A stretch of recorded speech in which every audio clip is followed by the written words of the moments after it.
Do we have a reputation? I don't know. It's not a good one, that's for sure. Mediocre. Yeah, exactly. We've dropped out of the top 50 of Canadian automotive podcasts now. Are you sure though?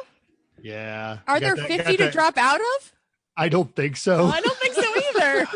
And like back in June, apparently in America, we made it up to 40th in automotive podcasts. In America, we're off the charts. We're in past 150s, but for a brief period. Can we start this? Yeah, we've been recording for like a minute now. Yeah, well, let's actually You said the wires were ready, Jeff. They were ready. Yeah, they are. You're just talking. Then Mental tells a story that goes nowhere. Check it off your bingo card. Well, welcome to Everyone Racers, a show designed for the world of low-dollar racing and oddball car culture. It doesn't matter what kind of Lemma Champ or Lucky Track Dog league you run, SCCA or NASA, we won't discriminate, as long as you drive it hard and built it yourself. Join us each week for tech discussion, tips, tricks, news and notes in the world of amateur endurance racing, and whether it's on the spot, hella sweet, or we're lucky enough and Chrissy gives us just the tip, we're sure you'll giggle a little and learn even less.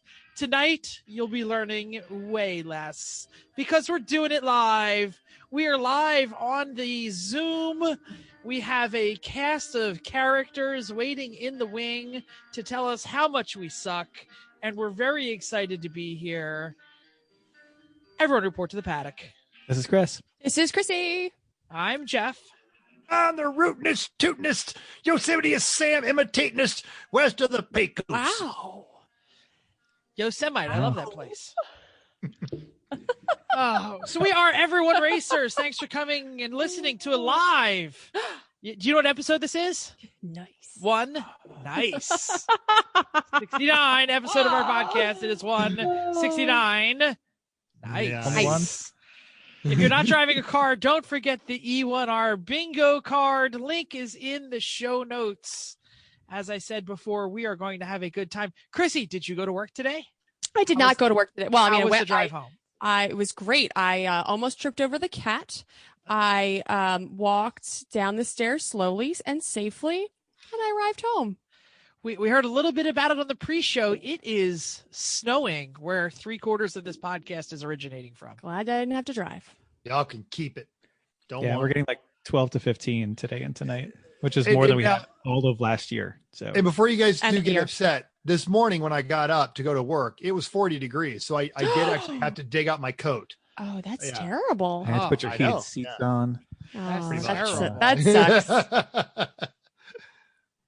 Yeah. Awesome. Yeah. Okay. That snow's not that bad. I mean, I still went for a run this afternoon, but I had to put on a coat in the morning. Then what else are you working on? How about you just keep going? So I am back from Arizona where I was down there with Extreme Experience. The Yo Man came by, got to hang out with him. That's so much fun. Lunch. Yeah, it was. I wish I could spend more time with him. As mentioned before, met Brett, made a new friend. He is a really impressive gearhead. Grew up in a dirt track area up in Illinois, and he's like, I don't know, man. How do I get involved in this hobby? And I'm like, just don't. But I'm like, get on the board, find a team, run a Class C car. You will have a great time. So if you're looking for a teammate, BA Autosport on the Instagrams. He actually is a very accomplished wrench, works in the insurance agents industry. And it was kind of creepy how much terrible job. I know, right? But I understood what he was saying. I'm like, crap. I know what that is. Damn it. Too many toes with me. Sorry, buddy. Yeah.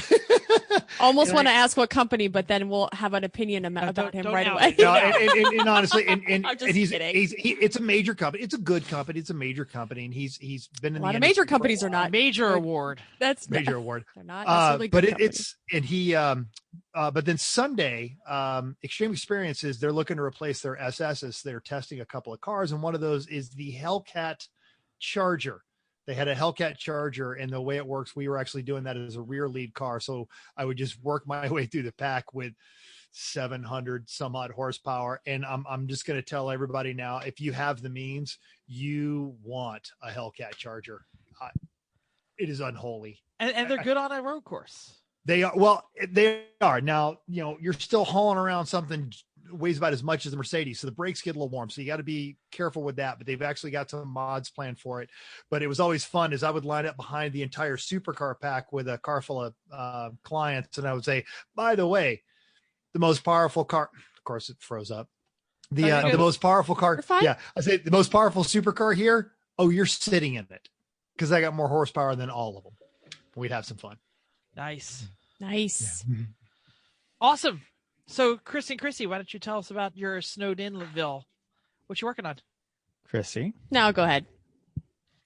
I just did snow blowing for us and the neighbors and Chrissy's sister because they have a 1-year-old and Chrissy's mom is there. So I'm being the nice shoveling person. is just no fun. So there's that.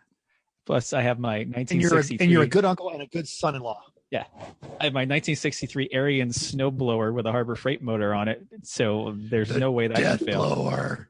Totally. Not a problem. The damn thing doesn't have safety features like modern snowblowers. It has danger features. If you take all of your hands off of it, it will keep going with the augers going. Yes. You think living in a safety household, we'd be concerned about this, but we're more tickled that you bought it with no motor and then stuck a Harbor Freight motor on it and it bolted right on and it was fine. I am into the snowblower for $200 total, and the thing is a champ. They don't build them like they used to. No, it's Tyler basically a Hellcat. It's a Hellcat snowblower. Tyler in the chat can confirm that shoveling sucks. Yeah. Does yeah, he it live does. like near Atlanta? Yeah, it What does. kind of shoveling do they do down there? Well. I hope not. I don't know. We'll check in with him later. Aside from that, No, Tyler's in Wisconsin. Oh, they know how to shovel. Yeah, get a snowblower. Get a snowblower. Oof. Digging footer sucks too. Also, a Harbor Freight engine helps a lot. Right. So House then house project. products mostly. Been redoing the fireplace. I stripped all the brick off last Wednesday. We heard about that. I've then been doing wiring, making shelves, making brackets for shelves, putting up backer board, repainting the whole fireplace, redoing the doors in the fireplace, and putting up some stone, buying a mantelpiece from a crazy old wood guy, installing the mantelpiece. Anyway, it's getting there. Chrissy, do you want to show? Or I can show people. You can. Yes, I might have a microphone problem, but we'll try. This is part way. It's on the way. Whoa, that's a major improvement. I love that. For a week. I still haven't even completely drained my pool. Well done, sir. Yeah. So the stone's got to go all the way up to the ceiling on all three sides. It's going to have built-in shelves on both sides with LED built-in lighting because we need some place to put all our lemons trophies. So. I need to build a bigger house so I can make all my lemons trophies displayable. That is now Jeff. It's not like he said IMSA trophies. It's kind of a weak flex. It's weird like flex, dude. I have but to okay. I have to put up my collection. My collection of Smart Aleck coffee mugs. It's same level. We have room for those too. Yeah. Anyway, so that's what I've been doing. I've been helping. I've done. We made this. Yes, but yes. Well, you haven't been working a lot. That's why you got so much done in a week. I was helping with the shelves. I sanded, painted. I did. You sanded the mantle. Yeah, I sanded the mantle, which took a long time. You saw a picture of that on the Facebooks and social media, and helping around. Now, working a lot. There's a concern in the chat on there also is how Santa's going to get in, and they forget that you're a safety professional. So you guys have already set up a completely marked off detour with the flashing lights and the signs. Well, and an elf that sits there with a stop, slow, stop. Sure. Yes. And the chimney itself totally still works. The fireplace insert hasn't changed except that I cleaned and painted it. It's all just the outside, making it look better than the gold 1980s brick that it was before. And it's already way better. Nice. Awesome. Jeff, what have you been doing? Well, I'm glad that somebody touched a car this weekend.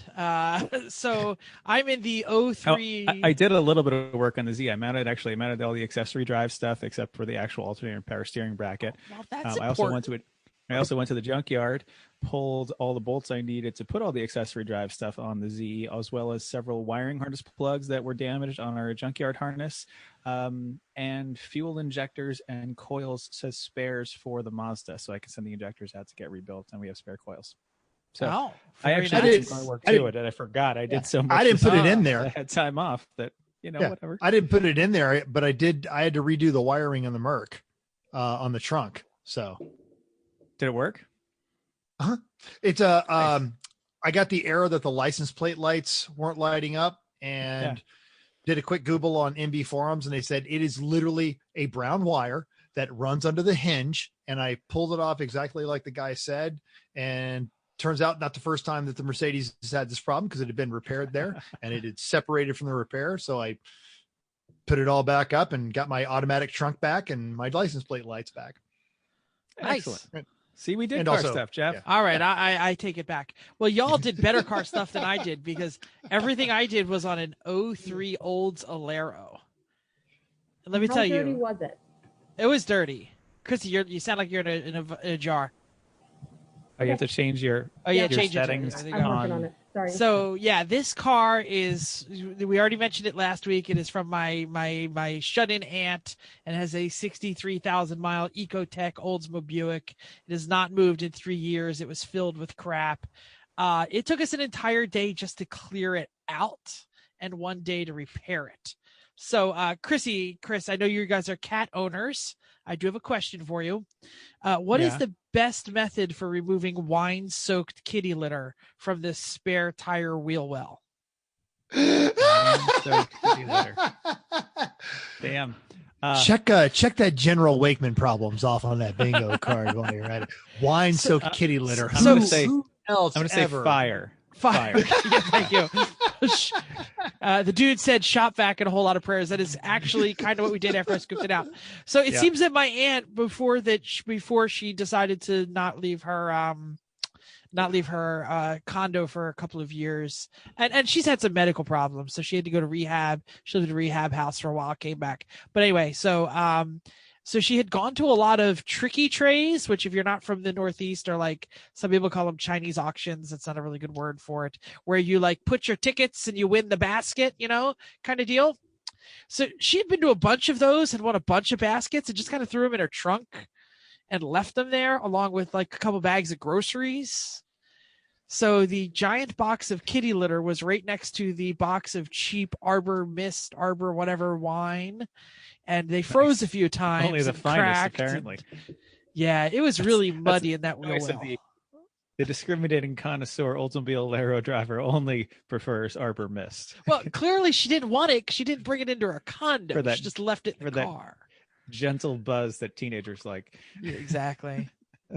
Oh well, so we got it all out. I did have to repair some stuff. I did a front brake job. Rear brakes were drums. They were fine, thank God. There was a stuck caliper. I couldn't get the piston to retract into the caliper, so I had to do a caliper.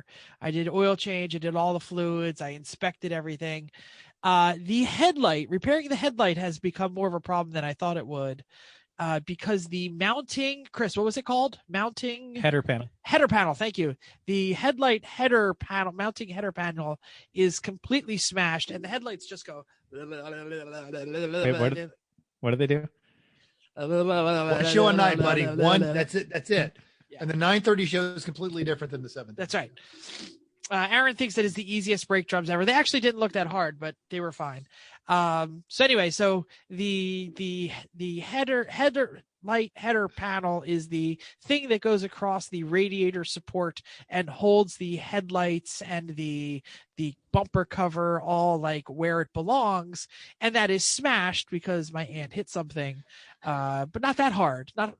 So one headlight is cracked, that thing is destroyed, and none of the junkyards have it. They're just like, no, we don't keep that crap. It took me a little while to find them because I had no idea what the part name was. I did get one off of like carpart.com. No, not the junkyard site, like carpart, no space. No hyphen. No hyphen. And it was like $38, and the 2 headlights were like $75. The whole package was like $100 for the headlight header panel and everything, and the shipping was $50, and it would get here by Friday. So I ordered that sucker up, and that should finish it. I should mention this already has a buyer. This is going to a very ungrateful, probably she's going to hate it, 18-year-old who keeps stealing her mother's car, who's in the neighborhood. So, you think you hate it now, but wait till you drive it. Yeah. I'd like your description of it. Well, this is slightly better than walking. I told the father, I was like, this is slightly better than walking, and it is everything a teenage girl is going to hate. He's like, I'll take it. Done. Except she can fit like 6 of her friends in there comfortably. It's not that big, actually. So yeah, she's getting it literally. Compact. It's like a Grand Am. It is. It's like a Grand Am. This is teenage girls. Juggalos do all kinds of things in Grand Ams. Right. So, they're literally buying the giant bow and wrapping the key and handing it to her for Christmas. So that's gonna be fun. Because that always works out. Thanks. You got me a car, and you go outside. You're like, "Where's the car?" It's like that Saturday Night Live skit that they were showing the Lexus. Exactly. You bought a Lexus? You haven't worked since March. Are you? But having purchased things from Jeff, here's the way it normally works with Jeff.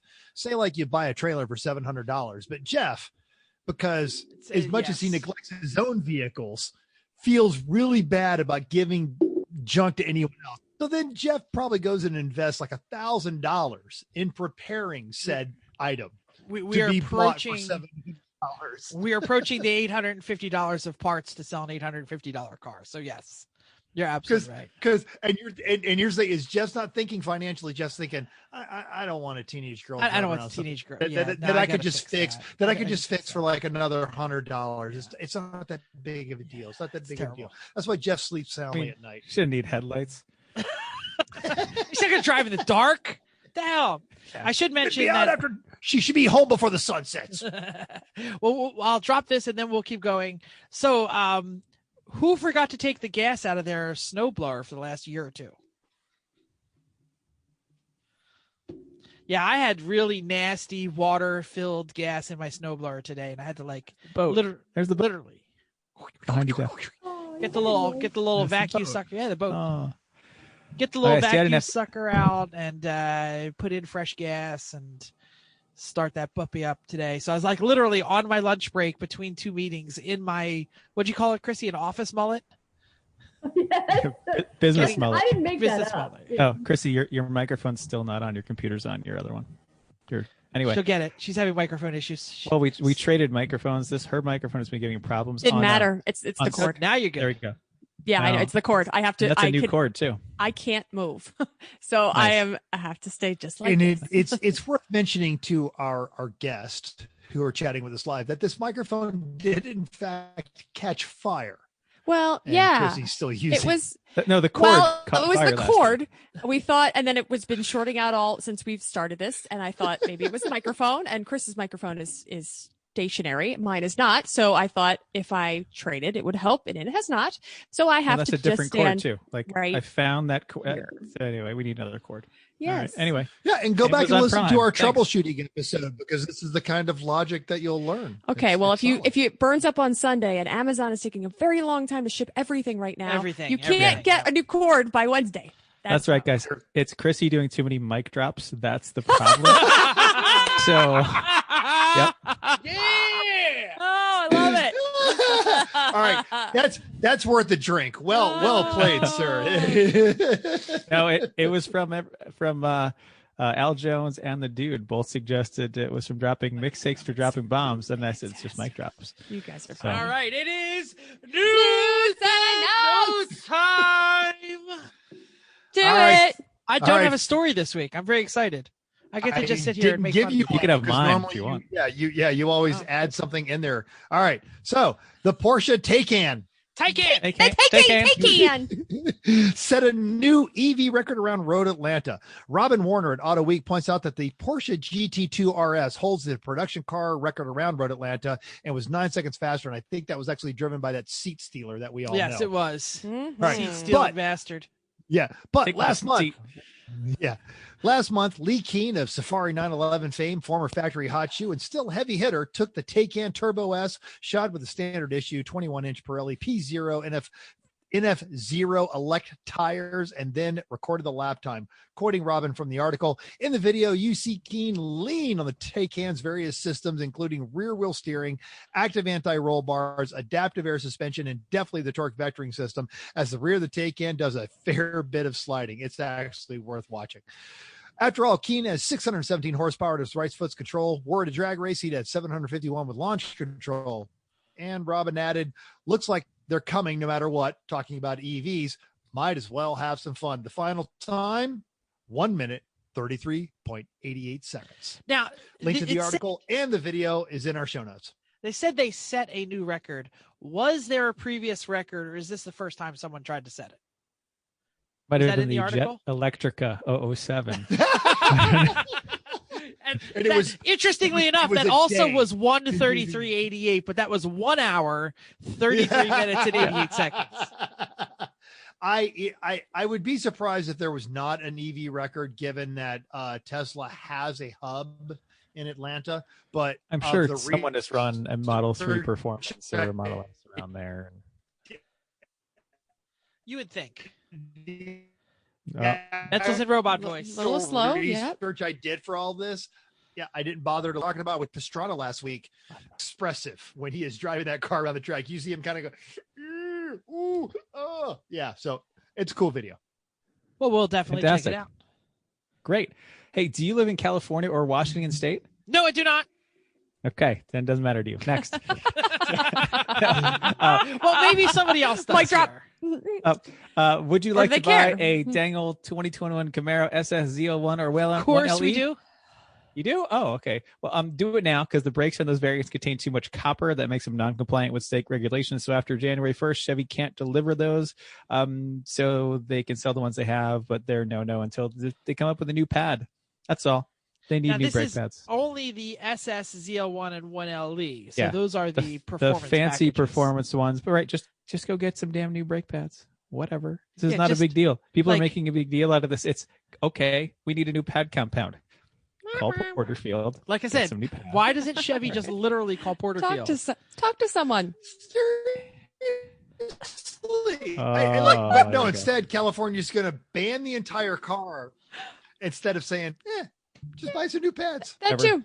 Okay. Get some new pads. Back in October, we, along with several minor automotive media outlets, reported that the Volkswagen Auto Group, also known as the VAG, I'm not saying it, was looking to unload. Because I didn't think you wanted. I didn't want to think I was setting you up. Thanks, right? This is why I got this story. Was looking to unload Lamborghini as part of the restructure, which includes the trade of the Bugatti brand for a controlling stake in the electronic vehicle manufacturer Rimac. Rimac, yeah. That's what you said, Rimac.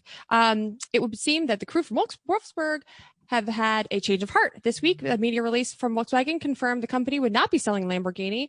More so, they will be placing the Bentley brand under the management of their own powerhouse Audi. You like that? Audi. Rather. Audi. Sorry. Yeah, I know how to say it. It came out. Link in our show notes if you can. Now, is it the Rimac, like the one that's basically made out of vapor anyway? Like that thing has no chance. Like everything I read about that company, there's the CEO is just stealing the money, and there's no real. The Rimac was the one. Fire. No. Wrong company. Yeah, you're thinking of the one in the States. But... Rimac is the one that's in Eastern Europe. Yeah, but no, Rimac is in Eastern Europe. And that's basically the new Hummer EV. It's a Rimac. They've been providing batteries and electric motors to several large manufacturers. They're legit. I'm pretty sure Richard Hammond still flipped and set a Rimac on fire, though. No, not kidding. Exactly. Yes. Yeah. All right. Yeah, he totally did. Yep. It was awesome. Yeah. All right. Upcoming races. Sorry, folks. Season's over. Your earliest chance to battle it out on track with your friends was January 16th and 17th with Lucky Dog, but that race at Laguna Seca is long since sold out. So your next chance is going to be January 29th through the 31st with the World Racing League as they run NOLA. And if it's cold where you live, and judging by our snowblower discussion, it is, it's a great excuse to get away. February 6th, Bill Strong's going to bring the Champ Car crew to Road Atlanta for the 14-hour Enduro. That same weekend, the 6th and the 7th, Lemons has their traditional season kickoff at Barber. Highly recommended. And I would like to challenge all of my co-hosts here, even money, that the seat stealer shows up at both of those events. Both. Oh, absolutely. Well, at least Lucky one Dog. day at Both? each. One. I One think day at it each. could be, yes. Yeah. By the way, it because- was. Well, it's Atlanta and Barber. They're like 2 hours away from each other. Yeah. Exactly. Okay. And what happened a couple of years ago is the Volvo was giving him fits, and then they wouldn't let him enter it late in Champ Car because they were actually kind of running an Enduro. So he threw it on a trailer, drove it down to Barber, and Eric Rude goes, That's what Eric Root said. It's really hard for He's not everyone. really that slow. Oh no. Oh, he's definitely He frozen. didn't come back. No. I mean, Eric Root doesn't have a lot of energy sometimes. So that happens. Okay, let's Breaks move on. Wow. there. I'll just go on. But when he comes back, We he's can't going to talk stop him. over us. Oh, And then the following weekend, February 12th and the Oh. 14th. I know. 12th to 14th, John Calisto will have the AR crew down at Road Atlanta. Or I'm sorry, at the Hey, Charlotte Roval, which is another great facility you should drive. At least he finished it up, even though it was at super speed. He's the micro machines guy at the end. All right. By the way, it was Nikola that I was thinking of. That is the fake electric truck company. Yes. Oh, yeah. That one's totally fake. Yes, totally fake. Recent results. The Champ Car hosted their 2020 finale at the very wet Alabama Grand Prix this weekend at Barber. We did it rain when we were at Barber? I think so, a little bit. Atlanta is where we got more rain. Saturday's winner was the Birmingham Racing in a 92 SC300, a lap back from Pinky's Out and their boring 88 BMW. Boring. I think- You said It boring. was written that way. 325 IS. It's even a 325 IS. It's E30. I have one. It was a nice car. It edged out. Hold on to your socks. The DSM of Tuttle Motorsports by less than half a second. wow. No, they've done pretty Yeah, DSM. Take that, E30s. Sunday, Visceral Racing Group put their 87 Porsche 944S across the line just 37 seconds ahead of the Hong North Grumpy Butt in their K24 powered He's Supra. Thanks for asking.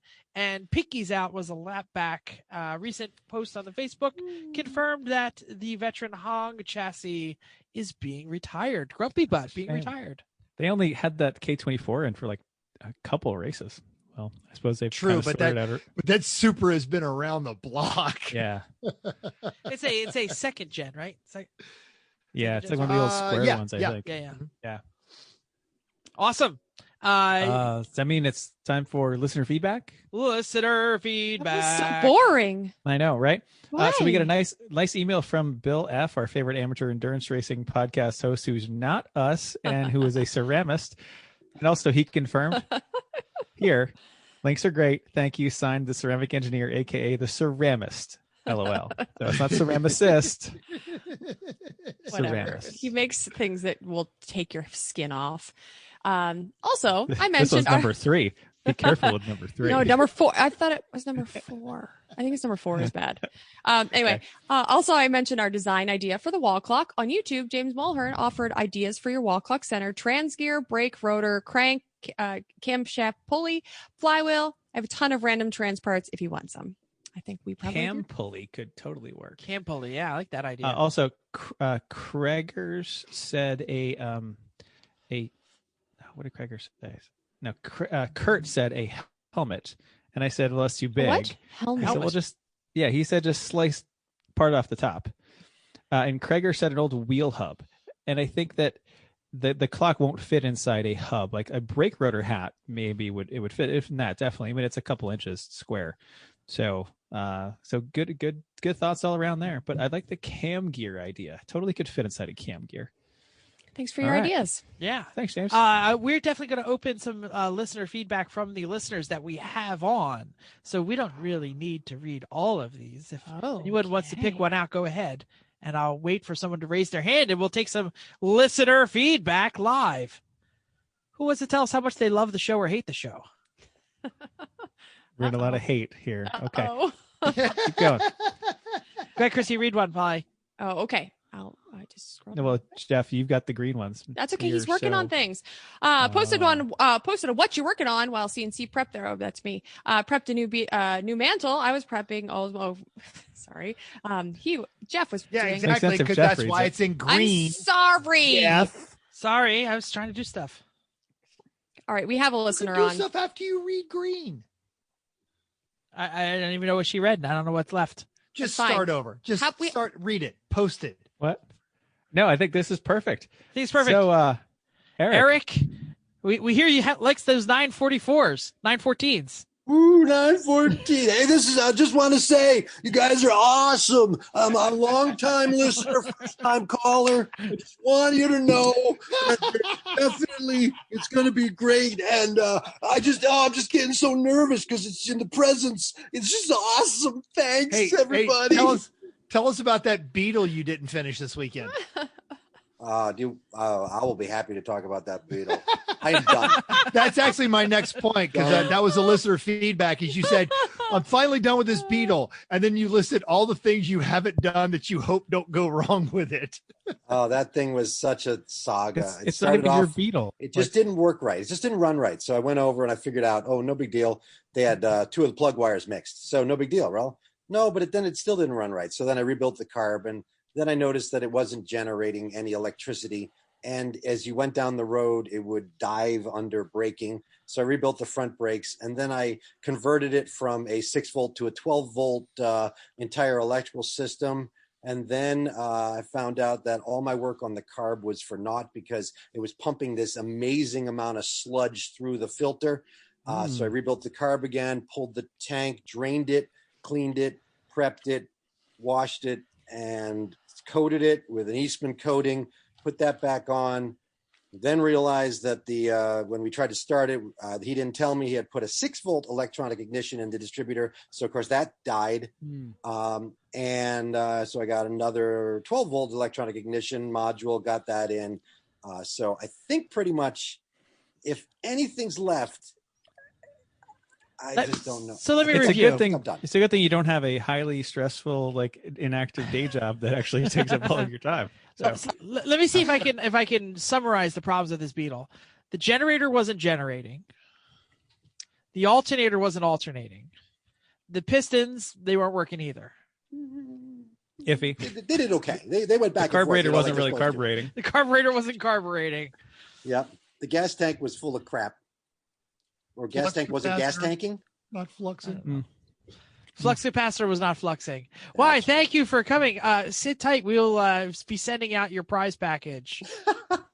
Oh, I'm so awesome. Thank you. Can I get a t-shirt? But you have to come between 2 and 2:30 on Tuesday afternoons. Every third Thursday. Third Tuesday. And then you have to stand in your head and wear a Speedo while you're there. Actually, I'll be there. I'll call the Greyhound bus right now. Eric's almost old as I am, so he remembers the old WKRP in Cincinnati when you'd have to actually go down to the radio station to win prizes. Sure do. Sure do. Wait a minute here. I have to demote you as a panelist. Let me bring in the next person. Take that, Eric. Yeah, hold on a minute. Here comes we have a James on the line. James will be joining us in just a moment. Oh, James, excellent. And James, while we're bringing James online, for those of you guys don't know, if you've never had a chance to meet Eric at one of the races, one of the things Eric does is him and his band, they've gotten together during the Corona crisis, and from a recommended social distance, have been playing concerts for their neighborhood, which is just friggin' cool. James has some listener feedback. James, why don't you tell us what you liked and ask your question? You can unmute your mic or turn on your camera if you wish. Or neither. None of the above. It's fine. I got voted up accidentally. I love the show. Don't actually have any questions right now. Oh, didn't you type that you love wrong the James? Citroen? Oh, wrong James. Wrong James. All right, James. Reading comprehension fail for Jeff. Nice job. Fat fingers. Who's on the board today? This guy doesn't know what he's doing. James McGuire. Television degree. Oh my gosh. This show is painful. I'm just going to eat my gummy bear. Oh, My old coworker. Fantastic. All right, James McGuire, you're here live on the show. What's going on? Hey, Good, greetings, everybody. Hey there. Hey, I saw your video on the Citroen selling advertisement. Awesome. Absolutely loved it. Actually, I definitely remembered. I was hoping to see that back on this. Do you want to buy it? Yeah, you can take it on any Lemons race you want. You can do the little bit of restoration it needs. Yeah, I don't think you really wanted to see it on track again. Yeah. Nobody really wanted to see it on track again. I disagree. I think you could probably talk Lemons into giving you like a discounted entry if you brought that thing back. But no, that sell video was awesome. It was great. Loved it. But yeah, for me, no automatic in wrong wheel drive. Geez, that's just no, it's automatique. Yeah. No, actually, I had a neighbor. When I was like in middle school, I was working on one. He had a manual transmission, had the Euro front end on it. We were talking. You mentioned that you wanted the Euro front end. I said those parts could be purchased, baby. Oh man, could all be yours. And those parts are worth about what the rest of our cars were. And if anybody needs inspiration about how awesome this car can be, go on YouTube and find the opening sequence of the original for the Burt Reynolds movie. The Longest Yard. Yes, The Longest Yard, where he does the chase scene in one of those, and you see it raising up and lowering depending on what he's doing with the car. Yeah, with a double of scotch, I think, also in his hand. Absolutely, right in the cup holder. That's the only way to drive one of those.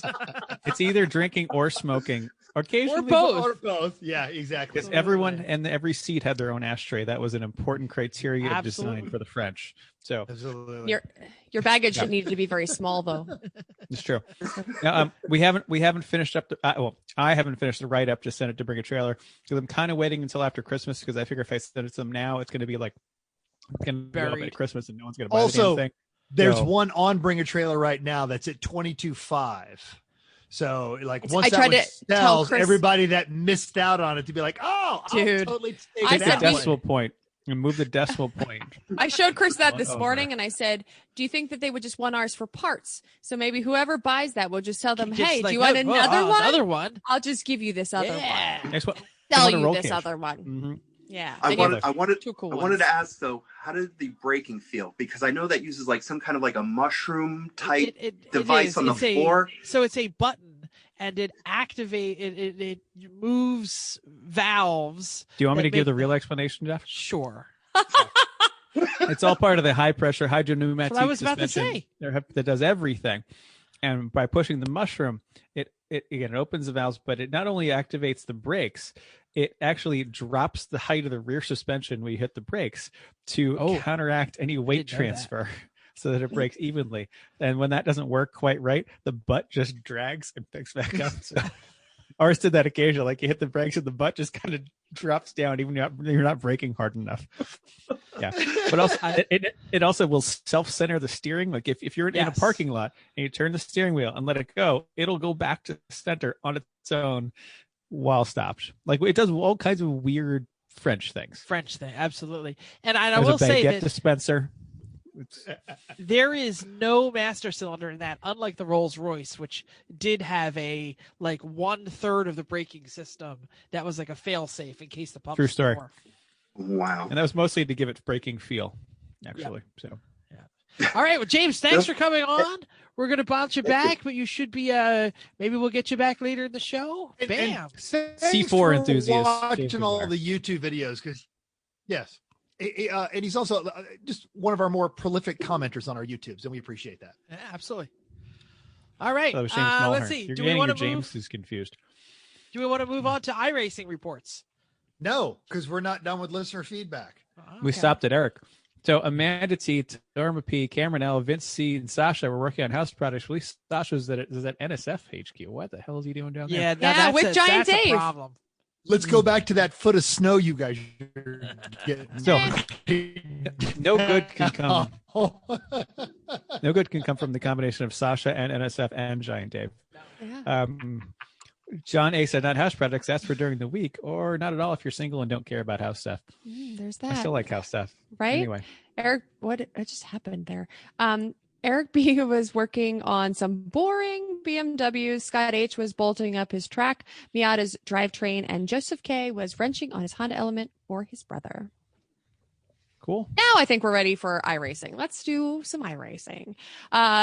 This week, was Trash Racing, Inappropriate Rally X and Thunderdome. This Sunday is a fun Duro at iSecond Racing's first visit to Sebring. Cars will be the Lotus 49 Street Stock Mustang FR 500s with a 20-minute fuel limit. Note that. Global MX5 VW TDIs and Skippy cars with Legends. Good All right, if it comes to me, I'm like having difficulties here. I knocked my computer down. I spilt my beer. I had to get a tissue. It's all crazy here. Fine, you're good. You're a hot mess, Jeff. I am a hot mess. I want to say that last week, Ron Harrington took up our challenge and had a great Hoontang livery Thank you. a NAS truck. Yep, that was great. As soon as I said it, I said, "Oh man, someone actually listens to us." That's crazy. And then we challenged them. It's awesome. All right, let's move on to you. Yeah. So thanks, Ron. I caught about 20 minutes of that broadcast as I was leaving Phoenix, and before I got out into the desert and lost all my interwebs. So I was listening to that in my car as I was coming back, and it looked funny. Ron is with us, and he says, "My pleasure." Oh, that's awesome. All right, we did the E1R race. So but in addition to that, we had an E1R race. Exactly. Yeah. Okay, I think I'm back. Yep, Chrissy, go ahead. Okay, I'm sorry. My microphone's having a problem.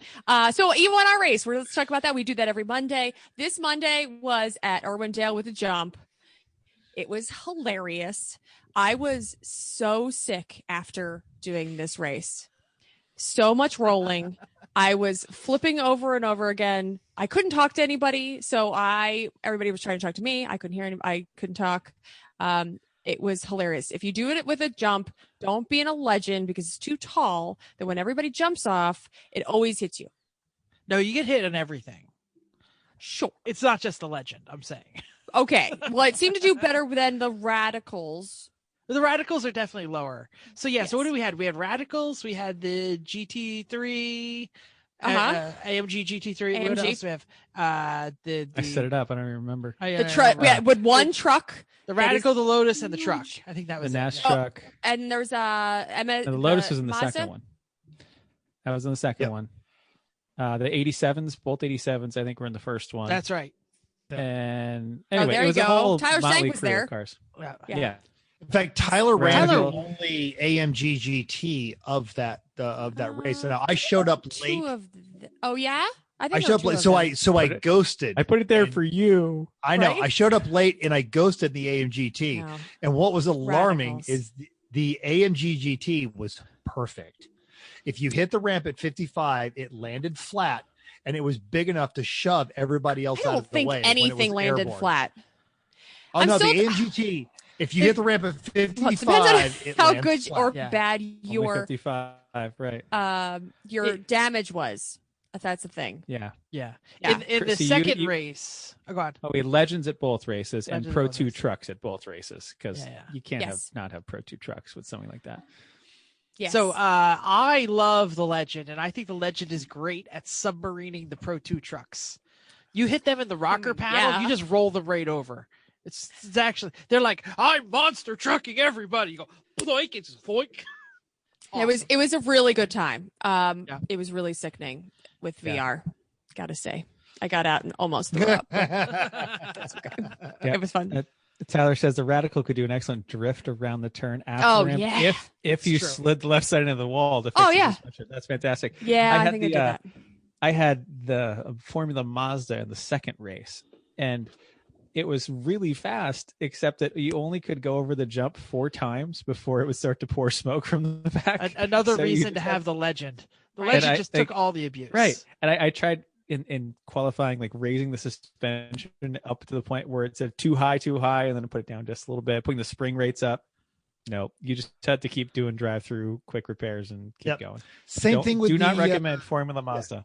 Same thing with the street stocks. I'm convinced it was taking the oil pan off because you'd see the smoke, and if you did not pit that lap, you blew the engine. Yeah, and that happened. Cars go, the Jeff, sprint cars were terrible. Sprint cars in there. It was. Oh my gosh! This was the epitome of great racing. I'm promoting Uncle Dave to back me up on this. All right, so the sprint cars were the worst car ever. Eric says they were horrible. Oh, I forgot that Eric had it too. So Uncle Dave actually did some setup work that made us be able to get it here, to be able to turn. But the left turn was drastically different than the right turn. I think he said there was 8 inches of stagger, and that was as much as he could get out. And Dave, if you are here, you can unmute your mic. He might not have the ability.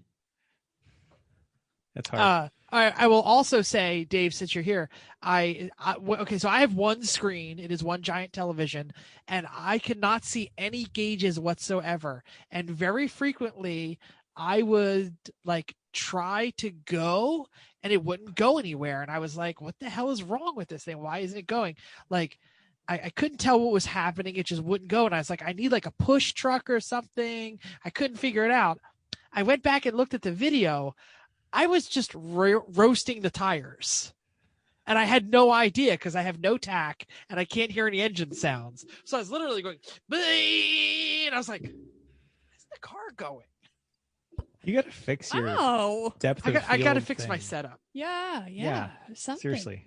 Attack is nice to have. And no, but also, if I and hearing if you're going somewhere. This is what it would look like if I saw the tack. It would be then move the TV compared to the chair. Also, I can't. The buying spree of all of the Oculuses back in March is now starting to come full circle, and I have seen 3 on Facebook Marketplace for $120. I have an Oculus. I can't get it to register. I can't get my laptop and my Oculus to talk. General Wakeman problems. Okay. It would help if I actually tried to do it more than 20 minutes before we were racing. Yeah. That's probably the problem. And also it's not like you're not friends with, multiple. It's like my brother with the master's degree IT in specialist shit doesn't live 3 blocks from me. Craigers.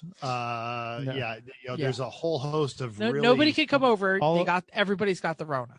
All the aliens. They don't need to come over. They can do this. Just literally you friggin' FaceTime them on this thing. Come on, man. Anyway. You know who else doesn't have your Oculus racing? Chrissy's mom. Maybe. By the way, she would get just as sick as I would when I'm playing. Chrissy's mom, you are here. If you would like to unmute your mic, you could say hi to us all. Watching. Your camera is not on, so. I don't know how they're watching. It's the whole fam. It's everybody. It's it. We have an unmuted mic. Hello. Hello. Just yell at whatever you're holding. Okay. The pictures of your nephew, by the way, on the what you're working on. Very cute. That was. He's there. I bet he is. Probably. All right. Oh, well. So figure it out. They're having microphone troubles. Chrissy's mom, hello. Hello. I'm glad you're here. And All I right. will mute her back again. Go ahead. Go on, everyone. Is it me? Is it me? Atomic time. Yeah. Okay.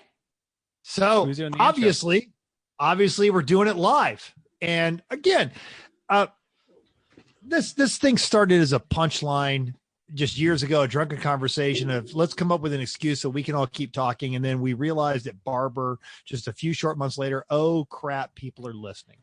And what has happened since then has been frigging amazing. We have had the best people that have just now come into our lives because of this whole podcast thing. Seriously, thank all of you for showing up. And those of you that are watching this later or listening to this on your way to work, glad you're a part of this. It's really humbling, but we're going to talk about 2020 because it has been a fuck year. Even Mitchell's cursing now. I know, right? But so Father we've got some turning topics. Yeah. Oh, yeah. And we've got some topics we'll talk about. And if you've got some stuff you want there, throw it in the questions, throw it in the chat over here. But the first one, let's talk about COVID in racing, specifically what went well and what didn't. And of course, my fucking internet goes wonky. I've had this joke for years called, I can hear you, though. Yeah, life is what happens when you make other plans. And I ended up racing more this year than I have in almost any other year. I think 2015, I may have set a personal record, but of the 11 actually held Lemons races, I drove or worked in both, in some cases, 8 of those. I ran Lucky Dog at Laguna. So thank you, Bill. And Kathy. I instructed at the Vera University. I ran a couple of the SOTI series kart racing leagues locally here in Vegas. I can't complain. I can't. And I'm not. But this is after I spent a huge portion of my racing budget buying a simulator setup because there weren't going to be any races this year. And I don't regret that either. It just comes down to I'm going to eat a lot of top ramen for the next 12 months for lunch because I had to pay for all this crap. Chicken. Do you use the packet or any of the other ones? Do you use the packet though? If you don't, that's Eric is suggesting shrimp. Yes. Plain. No, I can't even afford the packet. I can't. Yep. You gotta save the packet. And we talked about this last week. I want to go back to this. We've got to give mad thanks to the Lemon staff, not just the Lemon staff. Al Jones says, "Why would you eat adhesive?" Funny. Thank you. It's the roof of our new Lemons car. Exactly. Right? Oh, thanks. Till it rains. Yeah, we've got to thank the Lemon staff, and as well as every other series that they all had to juggle the moving targets of state rules and series rules and where you were traveling from and to, and they've all really put themselves out there to make this silly addiction of all of ours happen. And I love all you guys, state guidelines, travel restrictions, all that stuff. So thanks to everyone. So I was planning on doing no racing and ended up doing the most racing. So that was what worked for me. That's how it played out. And it was not my plan. I think thanks to COVID, tech and gear tech is so much better this year. The scheduled tech times, the gear tech where you walk up wearing your stuff instead of handing over a sweaty, disgusting bag to whoever happens to be working. Dude, I've done it. It's terrible. Yeah. Getting into the track at Thompson was so much better than it was when Thompson ran it because it was Kim and Eric and figuring it out. Like, that was way better. It wasn't the giant cluster F it usually is. It was only I remember Chrissy had to take over. it was a COVID sized group of cluster F instead of huge one. In 2019, I remember Chrissy just had to take over because that poor little 18-year-old girl was so overwhelmed. Chrissy's like, just give me the clipboard. I'm going to fix this. This is terrible. I did. And then I went down when we went to pit. I was like, dude, somebody's got to go help that girl. I was like, the line is out the door. Somebody please go help her. And so, yes, I tried. And I understand organization, logistics. And when there's a problem and when everybody's just standing around, very pleasant, no problem. But when the line is 25, 35 people long, somebody's got to fix something. So I agree. I think it's pretty good. And lastly, this has nothing to do with COVID, but it was nice for this year to actually win a race because now we can stop caring, especially because our fastest car, which I think we'll get to. We're going to get to fastest car hell of butt got crashed. So now we don't have a fast car anymore, but what are you gonna do? And I know you don't do this for that, but every time you say that, it's just a little stab in my heart. I didn't want to kill Godzilla. I know. He was already dying before. Anyway, whoever killed Godzilla. I miss the potlucks. Yeah. I really actually missed hugs. I feel like we hug a lot of people, and I didn't realize it until we didn't do it. I feel like there's just, or maybe it's just me. Maybe people like to hug me. You know what? No. You absolutely. That. You're absolutely right. Yeah. I feel like everybody hugs everybody, and I just feel like good. It's good friends you see 3-4 times a year, and so it's great to see. But it's been 10 years since we've been seeing some of these people, so it's just I feel like it's kind of that awkward, like, oh, you're over there, hey, and you're just, and that's all you do, and I feel like it's impersonal, and that's what we play.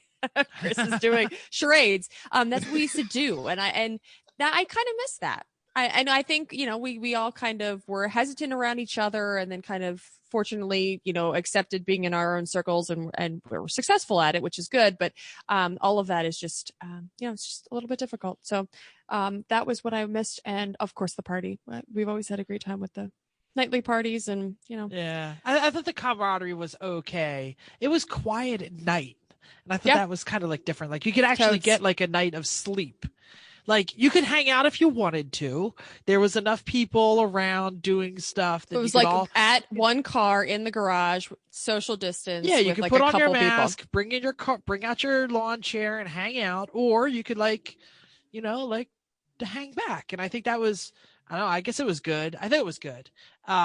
They say that I don't go to the track to sleep. Right. Yeah.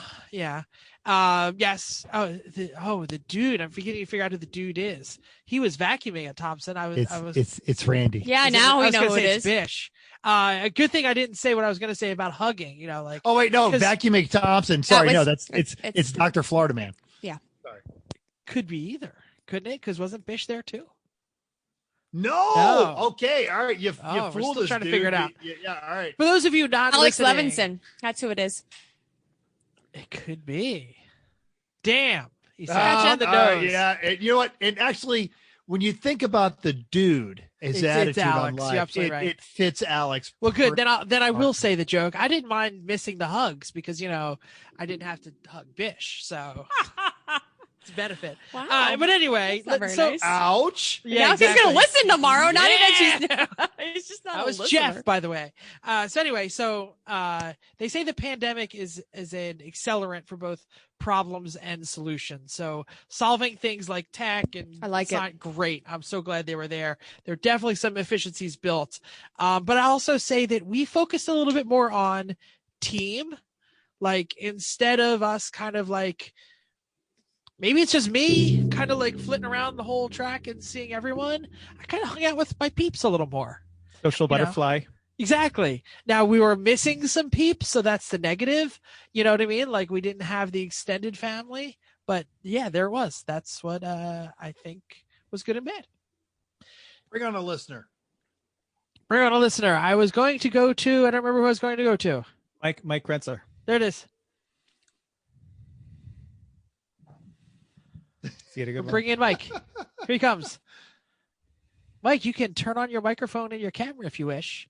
I agree, Al. Hugging the microphone Randy, helps, but not yeah. bad at all. But yeah, the surprise, and let's be honest, it's Randy. It's not that big of a surprise. I mean, it's a big surprise, but you kind of knew it was anyway. Yeah. Mike, tell us what COVID happened to y'all. We can see him. Wow, they've put Mike in Eric Rude's old Kandahar base. That's Kandahar basement for those of you who don't understand robot. We can't hear Mike. We can't hear you. Mike, we can see you, Mike. We can see you. You're doing charades. You have him on mute? No, he's off mute. Oh, there you go. We got you. Go ahead. No, it's this whole Google Chrome thing. There's like 12,000 things I have to turn back on.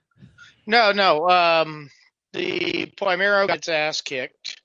That is the fourth gen Camaro with the Chrysler engine. Excellent. Yep.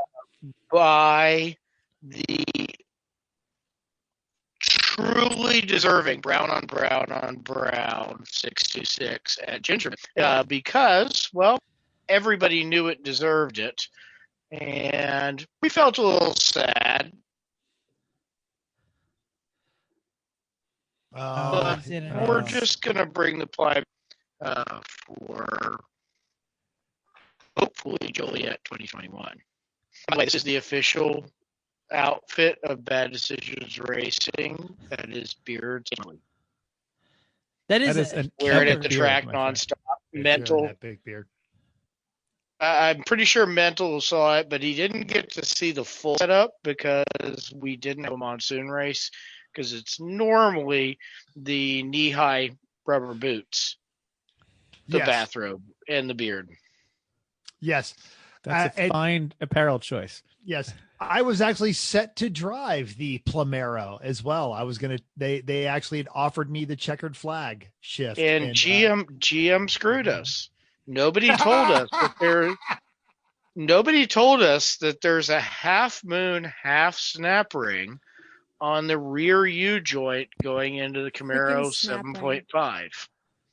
And if you align it incorrectly, your caps will fall off your U joint, which is usually bad. Yeah, it's This hard is to drive not the same that thing way. that happened on the Firebird at CMP, no? No, No. this is a different issue, much less power. And I remember because I was working in the judge's booth and I had my driving suit on, I had my helmet, and I'm like, all right, Eric, I got to go because I'm supposed to hop in the Camaro. And Eric goes, I don't think you're getting in the Camaro. And he points as it comes by being towed in. And the funny thing is, it's the same driver that has brought in, and by the way, excellent driver, very careful now, almost got kicked in the very first stint 3 years ago now, but he has brought in the Dustbuster minivan, the Plymero, and the 47 Plymouth, all on the flatbed in the last 2 races he raced. None of them were technically his fault. Don't hate the guy that breaks the car, man. Don't hate the guy that's breaking the car. I mean, Are you sure we can't? One fluke breaking the car, okay. 2 flukes breaking the car. What are you doing? No, literally. How many goats are we talking here? It was only wheel one. falling. One. It was wheel falling off on the Dustbuster, which was not failure to torque, oddly enough.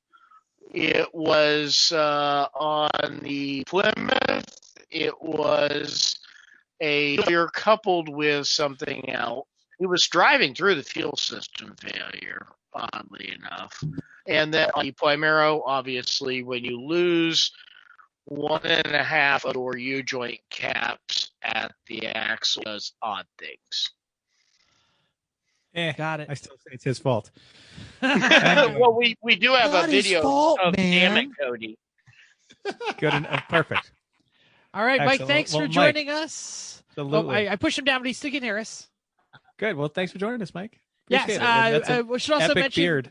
they got some That's love on amazing. the latest Lemons video because they had the Lemons just recently released a video of all of the org choices all year long, and I saw that the advertisement, didn't watch it. one org choice. Chris, you have the next topic. It's worth a watch. It's a good watch. We usually watch all those. Yeah. All right. So now that we won, what's our next achievement? And I'll start this off with, let's have a car that works. How about that? I That'd be second nice. this. Maybe even 2. But let's start at 1. One okay car. Not even good. Okay. Well, and this is actually what I wrote, and I said the robot is laughing at us. James is suggesting C Corvette. No, we will not be part of that. I even know where a friend of mine will give me a one owner 44,000 mile 84 Z51 with the Doug Nash transmission, and I'm not going to take it. Oh wait, no! I want it. I want it for a rally. I won't even race it. I will rally it. Come on, no, for a Lemons rally. That's We're a out of great space. car. That's a good one. Sorry. Out of space. I'll come get it. I've got plenty of time. I'll come get it. Well, here's what I wrote. What I'm looking forward to. I'm looking forward to developing a new car and a new platform. It has been a very long time since we did anything new that was all new. And, The Citroen. well, actually, I was going to say not Saturn. Solstice. The Solstice was new, but we really didn't get the time to put into that. Like, I was kind of interested in, fixing the next thing that was wrong and fixing the next thing wrong and really improving that. So I can't wait for that, because when we only have the Honda, only Chris gets to do stuff, and we only do. You can do stuff. I just do it twice as fast or more. No, I mean like experiment. We just make little tiny changes because we already have good, and we're trying to make we already have great. We're trying to make great better. Like, I can't wait for Whoa, that thing's a train wreck in the left turn. All right, let's really change this sucker. And there was a lot of pressure with it too. True. So it wasn't like, even if Jeff said like, "Yo, I think this, it could turn a little better this way," and Chris is like, "No, you're wrong. No, the rear's off. That's what's wrong." And you're like, well, we were definitely chasing a few little things, but we weren't making wholesale changes that would drastically improve the chassis, which we would if we had a new car. So that's why, that's what I'm looking forward to. The development. Congratulations. Yay. This is going to be no come over and shortage of freaking gremlins. build it. How about that? This damn thing. I can see it. Is the door open? Fix it. No. Oh. No. I feel bad. I feel bad that I've not been back there as often, but I'm kind of with Jeff now. I want to go fast. I have tasted LS and I want more, but ours won't be that fast. It doesn't matter. It's going to sound great. I recognize it's going to be a headache like every new build, but I'm genuinely looking forward to the Z for kind of the same reasons that Jeff just talked about, breaking it to find the faults. But while we're breaking it to find those faults, I don't have to fix it after you find the damn faults, then I'm okay with it. True. But there is no way. I'm not changing that motor. No, but there is no way that figuring out the Z is going to be nearly as stressful as that Thompson win. No. And nothing will be. No. Nothing Nothing will be that stressful. And also, I want to point out, James Mulhall was also pointing out, Volvo 240 because you can't break them. Yeah. And point How's yours? You can't. Yeah, exactly. There are two broken 240s on this podcast, but again, it along the ilk of I've tasted LS and I want more. So it's not going to be a lemons car, but I am with, and we'll talk about this in a few bits. I'm going to find myself with a lot of free time very soon. So there is going to be a junkyard swapped 240 Volvo wagon in my very near future. Woo! Most people 5.0 those though. They don't LS them. Well, that was in the old days. Now LSs are the ones that are dirt true. cheap. LS the world. Exactly. Right? Even the pick and LS pulls. everything.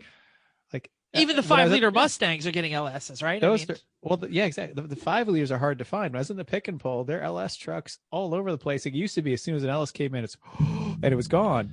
Now, like, which one do you want? Buy right. two of them for $150. Right. Exactly. It was cheap. It was $150 each. It was $300 for two. But you know.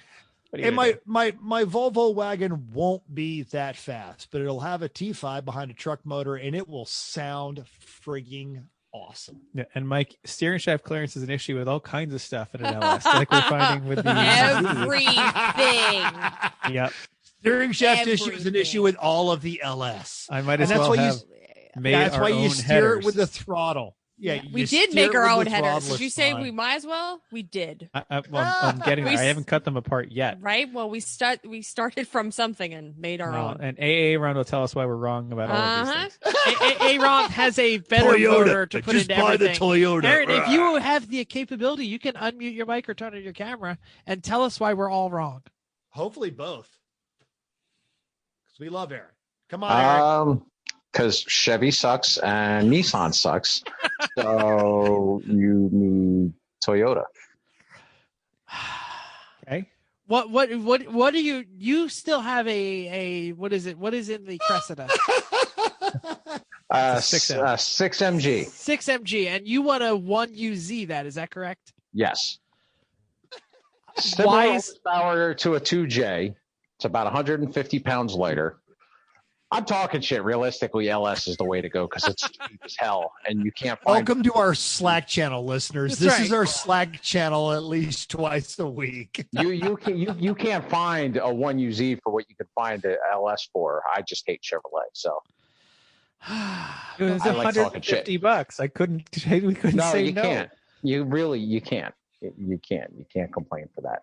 Yeah, and you'll find a shit ton more of them in the junkyard later on. The hardest part with the 1UZ is the lack of reasonably priced manual transmissions that can be adapted to them. That and no aftermarket support, realistically, and if there is, it's expensive as hell. So yeah. But I still like Toyota, so that's fine. Just get yourself that 2JZ, yo. No shit. Nope. That's a terrible idea. We know two JZ. 6M does good. 2JZ is useless unless you put a turbo on it. Otherwise, you're just carrying them around a bunch of dead weight. We can't fault the 6M because the Cressida has been the most successful car in 3PM history. Absolutely. So did they put like a 7M in it once, and what happened? No, that was a built 6M, and it burnt more oil than gas, and someone ignored the oil light going into turn one. It only came on a few times when I was braking. Yeah, that's all. What's the genie lamp do? But he was blinded, so he could see the light. I was. He was blinded. He was blinded. The show. That's okay. Never gets told on that joke. Eric K. pointing out that in fact the Cressida does rule. That's absolutely right. Cool. All right, Aaron, we will see you later. I'm going to change your role back to attendee as we move on. You are one of my favorite parts about the last 2020, getting back on the track. So congratulations. Totally. Fighting that demon out there. Yeah. He's an alcoholic, everybody who doesn't know. Oh, stop it. He's not. That's not. See, that's why I muted him before the joke. That's not nice at all. He's not. He had cancer, dude. No, Anyway. he's kind of a badass, actually. He is more than kind of. Look, anyway. heroin's hard to kick. Oh my what are you saying? Stop. When we say things on this show, people think that that's the way that people true. are. This is true. Thank is not a drug. Robot voice, though, that's a drug. Mental is not a retarded robot. It's okay. No one looks at Aaron and goes, that guy does. Yeah, I know. It's too much. I was going to say, no one looks at Aaron and goes, crack you know what that guy does? A lot of heroin. No. Chrissy, you have the next. Oh my God. I'm sorry. I'm broken. Oh, that was a lot. Okay. What is happening? By the way, Aaron, before you go, Aaron pointed out that I'm the one that looks like the leukemia patient. It's true. That's true. Go, Chrissy. I'm sorry. Oh my gosh, it's too much. Okay. What's happening outside our main racing and that we love and that we would pass on others? I can start or whatever. Yeah. Okay. So I love the house projects, obviously. It's great to get house projects done and be home all the time forever. And I'm going to say that I love also that I work out a lot because I work from home. I haven't left the house. That's not true. I went to drop some Christmas cards off at the mailbox that I didn't see anybody. So literally I don't see people ever. So Right. Totally sick. I'm sorry. And my parents and my sister and her family. So I see a few people, but not many. And your circle is small. It is. And I don't go to work ever. And I don't see many people at all. So that's fine. But that means I don't leave the house much, which means I work out a lot. So that's what I think is great. What would I pass on? I mean, it's on the flip side, I'm sad I don't see people. Sad I don't see even people that I used to see at work and, just in your normal day to day that you now, even if it's over Zoom or you just have no interaction with people because you have no reason to, even if it was just, running to people in hallways. What would you pass on to others? Not just. I'm sorry, pass on or what I'm missing. I apologize. Pass on to others. Not sure. Let's move on. I'll come back. Jeff. Yeah, I'm with you. I am very happy about the house projects. I'm working out more than I used to, which is probably not even close to the amount of times you do. But losing the commute a couple of times a week makes a big difference in my life. My wife losing the commute has saved us a ton of money because she commutes anywhere between 90 minutes and 3 hours. Yeah. So that has all been good. And I definitely want to pass on that, the home time has been great. But I don't have a whole lot on this because I'm still as hunkered down as I can, but I've still got to go to work 3 times a week. So I'm traveling to work and I'm zoomed out and I'm sitting in my office with the door closed with my mask on, fearing the world and not even getting up to pee and everything. So I do take it seriously. Bottles under the desk or what? No, not that bad. But I deal with a lot of college students and they don't come and see me. So I'm not chance about getting infected, but I see a lot of people around me getting sick. And I'm hearing the stories from good students who aren't out there partying and licking doorknobs and chugging from communal kegs. They're yeah, I went home and saw my parents for Thanksgiving. or my dad brought it home from his work and now everyone in the house is sick. So yeah, I'm kind of on a downer at the moment. I wish I could see more of my family for Christmas, but I'm not going to see them all because I'm afraid of what I might bring in the house. So yeah, I don't know what I would pass on. Mental? All right, so of course my fucking internet now. No, you're goes- fine. No, we can hear you just you're, fine. you're good. I get a little thing that says your internet isn't stable. Two Well, it good might be ones. Al unstable, Jones but, you threw know. up there. Happens. It's mental. Miss ordering food out of a little book and then someone prepare it and bring it to me and then clean up afterwards. Yeah, that's a good one. James McGuire also puts it. Anybody go for a drive for no reason, taking the race card out for a drive. We talked about this a couple episodes ago. This is a great time to go out and just drive and enjoy the countryside. Find the nearest state park near you and go for a drive. It's great. That's a good thing. But going all the way back to the same lines of life is what happens when you make plans to do other things. In 2021, my employment will be drastically changing. I was on a program, ideally staying here for 4 years. And now I have found out I will not be staying as a major in 4 years. In fact, middle of May, I will no longer be a major in the United States Air Force and reverting to my retired status. Now, the downside is until I know what's happening, my racing for 21 is going to be highly curtailed. The upside is I'll be working a lot of women's races with the awesome staff, Kim and Eric and everyone that we all know and love. And the upside is the hair's coming back. So yeah, that's right. Prepare yourself for this.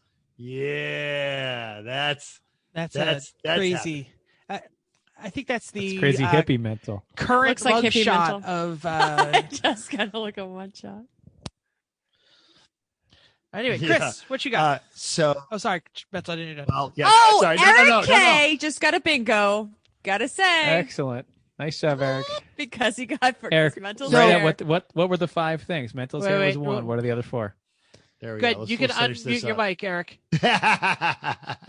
Okay, someone complains about the weather. Yep. Someone talks about the Citroen or asks about the Citroen. Thank Oh, you. yes, we did. Good. We ain't cheap. This ain't free. Yep. Mental's hair and the boat.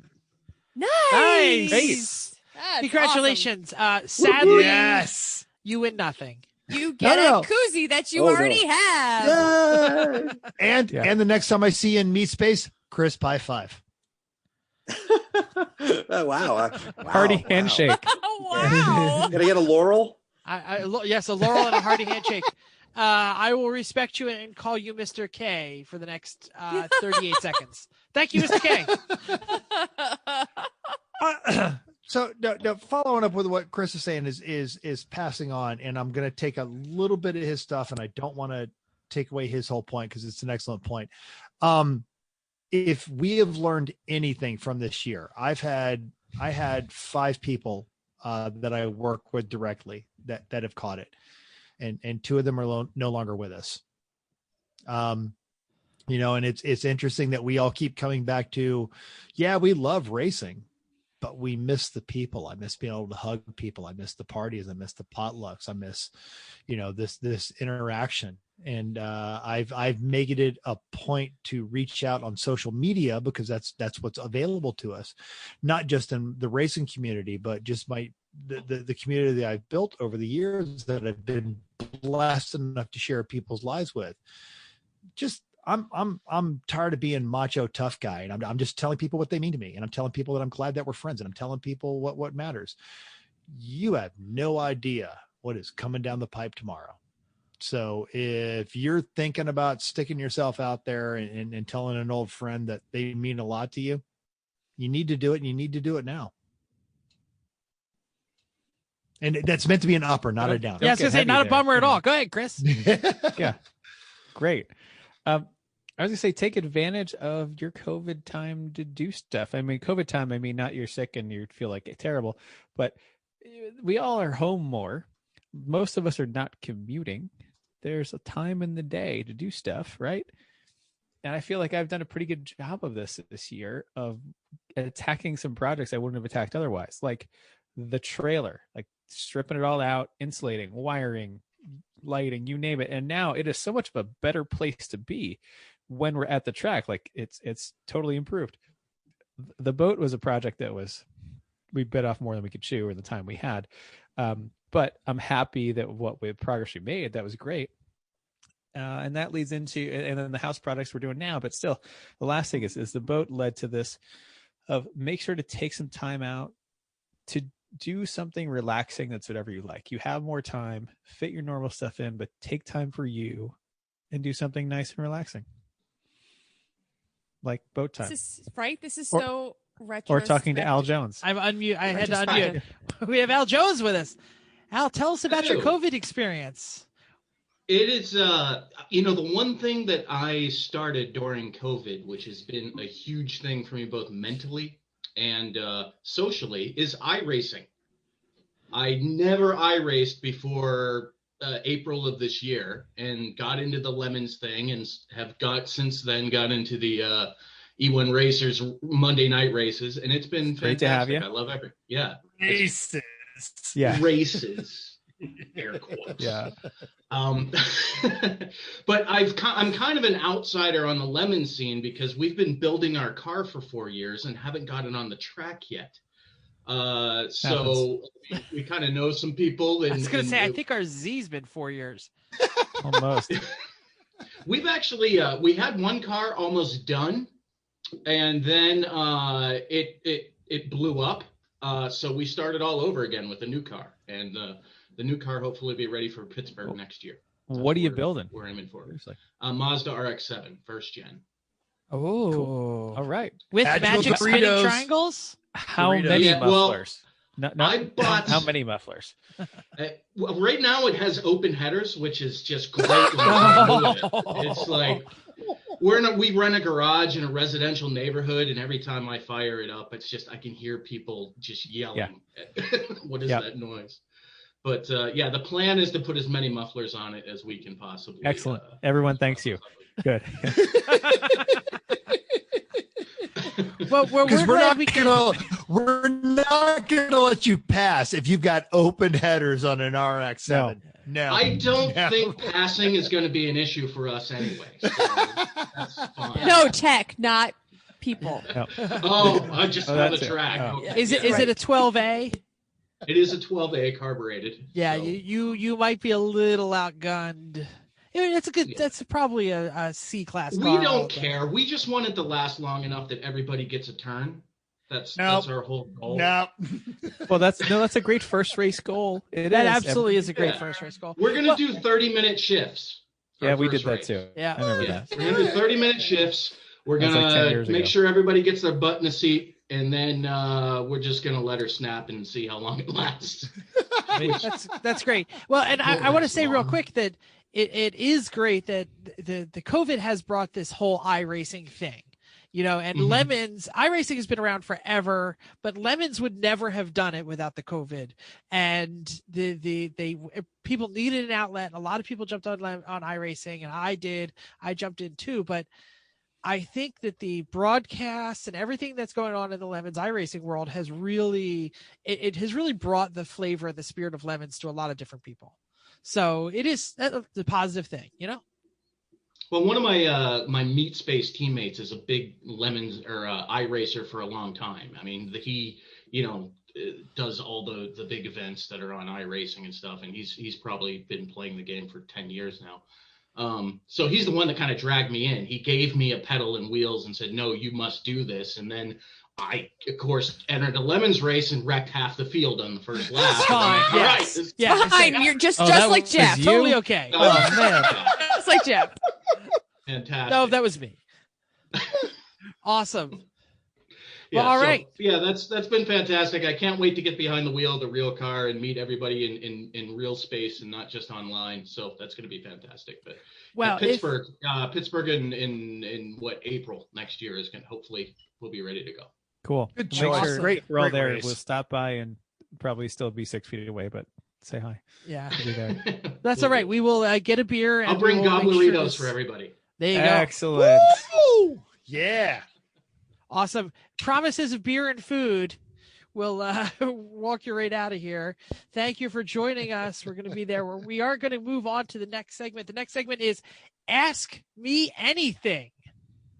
And so this is the part where we open the mics and we let anyone ask us anything. And I am going to promote to panelist and ask the first question. It is an Ask Me Anything. Oh, Ron, I hit the wrong button. Hold on, Ron. I got one first, Jeff. Go ahead. Who's doing this board? Dom or sub? Gosh, we went there? That was the question that Jeff asked his favorite guy at Thompson, like the track editor at Thompson, while wearing a gimp suit at the start of the weekend, and that set up a horribly. Oh, all right. Wait, he was so patient. Jeff just I keep every time. I'm trying to get our next listener up. And, Rob, and while he's going through that, promised, like Chris was talking about, working from home. Oh, never mind. All right, let's talk to Alex. Welcome to the show, the dude. Our first question is, who are you and why do you run such a piece of crap? Runs all the pieces of crap. What makes you think a 1.6 liter Miata has anything to do with? He's just a seat whore now. Come on. All the seats. Who's got a car? Who's got a car? I got him. Right. Wait a minute. You have to start by pledging allegiance to the Everyone Racers. And promise never I think to we be lost a him. guest I think we lost on that him to other the podcast out to the there. Get Cult. Yeah, I know, right? He took over that other podcast, didn't he? So I think we stole the other podcast. Him, the doctor, and Amanda. Yeah, they totally did. So, yes. So we went ahead and we definitely took over that podcast. But hi, everyone. I'm the dude. I drive 1.6 liter Miatas. And by the way, oh, you drive other things too, but okay. Yes, I drive a whole host of other things. Anything that'll let you sit in it. You're like, yep, got it. I'll drive. Pretty much. Which that other podcast might have gave me the most expensive track day ever, but that's besides the points. So happens. I've driven every car Bill owns at this point, I think, almost. I'm almost behind you right there. I'm working on that one. But I kind of want to just rewind back to the last topic that you guys had on and talking about the COVID. And I will say this year has been a mix of both, some of my best experiences and some of my saddest experiences. And the reason is this year was absolutely amazing in the racing world, friend-wise and everything. I mean, Thompson, talking about fried chicken from Hartford, mental. I gotta try it. I asked Chris on the way home if we could do it, and Chris goes, "He did. I am not taking a Suburban with a 20-foot trailer into the hood in Connecticut." I took a 30-foot RV with a 20. Yeah. So you didn't do that on purpose. Ew. So by the way, next year we're going to get our heads together. We have a parking space for you guys where you can go ahead and keep your stuff in the safe place. Then we'll just go ahead and taxi into Hartford to go get this because you all need to experience this. I like where your head's at. This is going to be awesome. We go by Hartford. We can make that pass. We go to Cape a couple times a year. So we should tell all the listeners about this. So my Nissan Titan, I have already mentioned, has the tiniest gas tank on the planet. It's like a thimble. If it was a Native American, if it was an indigenous person, its name would be Boy. It's a Southern woman's bladder on a road trip. Exactly. Boy who needs to pee often. And when I'm towing my trailer, it goes from like, hey, you need gas to holy crap, we're out of gas, like really fast. And this happened at the same time that we were having some oh no, actually this wasn't another Titan. This was the RV. Oh, I remember it was raining and we started getting ignition cut out. So we had no lights on anything. That's when we entered the hood. Yeah. We were there. So we pulled into Hartford and we were searching for a place to park and we were in a not so quietly good neighborhood. Yep, you were on the what was it, the west side? I'm not really sure. I know nothing about Hartford. And some local residents were throwing rocks at us.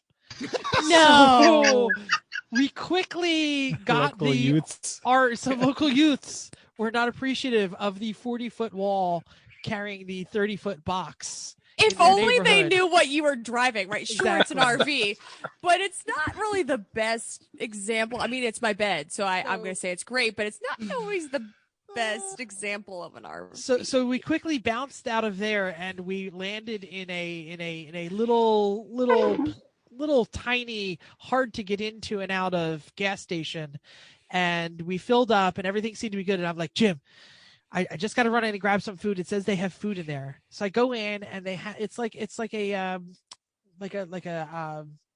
Royal Farms, like they got chicken and fries and stuff. And I'm like, a basket chicken and this and this and this. We get in the car and we bounce out because the RV is fixed. And then like 5 minutes later, I'm like, holy shit, this chicken is amazing. It was a mother of God moment. And he tried to tell us that this chicken was amazing. We're like, really? Connecticut? How good can this chicken be? I'm like, I have eaten the like Southern deep South chicken. I have had Amish, like freshly killed, thrown right into the fire chicken. And I'm telling you, this chicken was right up there. And up wanders Alex. And he's like, yeah, I heard the show. I know exactly where you ate. And he describes, and I'm like, holy cow, this was at Thompson. Because and for those that don't know, Alex was a bar manager. And right before closing, they would like pool their tips and send their bar back over there to clean out the chicken at this place. Yep, exactly. And by the way, this is one of my top 3 memories of 2020 during COVID. And this is the whole rewind right here, because by the way, this year coming up, we are doing Hartford gasoline station fried chicken. But yay! The other 2 points of this, and it also involves both Mental, Chris, and Chrissy. Jeff, I wish you were there, but you weren't. But CMP this year, Jackie and Chris really there. Was Mental really there? Well, he called me a stalker at like 6 a.m. I rolled in it. Yeah. I rolled in at like 3 in the morning. The whole paddock is asleep. Everyone's out. There's no lights on. And there's one drunk wandering around the paddock with a bag full of rubber duckies and a handful of zip ties. Oh. And I literally, as I'm creeping up, I'm like, holy crap, it's fucking Alex. And I roll down the window. I'm like, hey, what are you doing? And he looks back at me and goes, hey, Mental. I'm like, are you ducking cars? He's like, of course I'm ducking cars. What else would I be doing at this? It's better to duck him than to get hit by him. No. Sure. But that was great. But I just want to go ahead and just wrap up this whole year and then let you guys move on. At New Hampshire this year, New Hampshire played a real big part to me on Saturday, because watching Aaron in that Cressida legitimately was one of the best memories of this year. And this brings me back to when me and Aaron first met, which, by the way, none of us would know each other had Aaron and me not met the way we did. And God damn it, he's a fast, I don't want to swear, but okay. You know where I was going with that one. And we had a blast. Why the fuck would you want to swear on this fucking podcast? Seriously. Not at all. I'm trying to represent myself pretty kindly, but apparently I'm a douchebag, so it's all good. Nobody even knows your real name, Aaron. Alex. Dude. If you call him the wrong name, it's fine too. It just says the dude. But anyways, that was the reflection of the COVID. I'm truly hoping this next year coming up, like, we can actually go back to the way we are.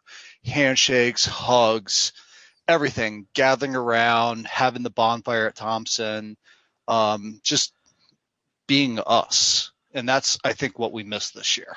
Totally. Anyways, thank you guys. You guys are awesome. On to the next one. We do have a question in the chat. James McGuire would like to know our favorite Lemons car races to date. Is that the car or race or? I don't know. I'm clicking the dude out, so I can't get him there. Maybe he can. Oh, well. I also like that Al Jones said that Amish death chicken is hard to beat. Yeah, he'd like to know our favorite race car. He put back in the chat. So I want to answer that question about the favorite race car. but I do want to talk about when we talk about. It's very easy to look back on 2020 and look at everything that went wrong. And Alex is one of the things that went really, really right because we knew him, but we didn't know him. And you want to talk about it, just a positive energy human being. That he's that guy. And that reminds me of your RV being trapped in Thompson. So a number of years, actually 5 years ago, I bought my own RV and we've been doing kind of the thing, and I've got my own space. I've got the RV set up the way I like it. But when we got to New Hampshire, there was a Rubbermaid container with and literally it is labeled Mental's crap. And it was set over there by the dining room table of the Wakeman RV, which didn't make it to any races this year until New Hampshire because the roof was being repaired. And it just literally sitting there on that dining room table took me all the way back to our first race back in 2010 when we raced the Wartburg. And it just felt like a homecoming. And that was just one of those rare moments of joy that we are so in tune with. My favorite race car. Kind of a bucket of your crap then, though.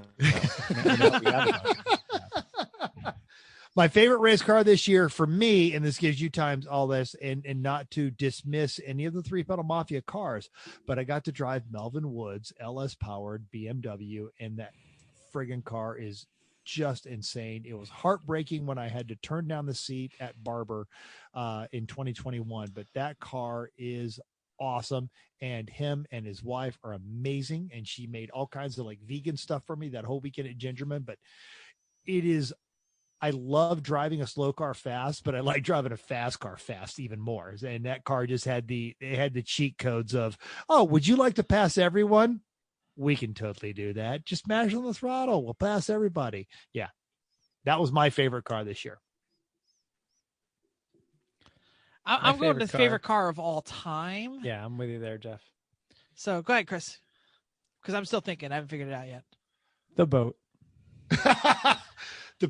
The boat was awesome. The boat was great. I might. It was not only a ridiculous car, like to see. It was completely ridiculous to see going around the track, but it was also not a bad race car. Like it got 20th overall out of 80 something in New Hampshire. Like it won Class C. It embarrassed a lot of stuff, and it was a shitty pickup truck with a boat on it. And it had heritage. Like you could always tell the new teams because they would look at it and go, "Oh, it's the boat. That thing's gonna be a roller chicane." Yeah, okay, pumpkin. I'll see you in turn one. And as much as Eric K is talking about the Ombre, as much as the Ombre was almost the same thing, it did not have the presence. The Ombre was better in every way. It was faster, it had more power. Like everything worked better. It just didn't.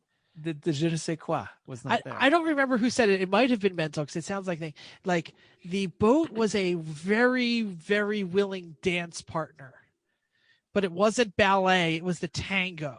You kind of pushed each other. You kind of went,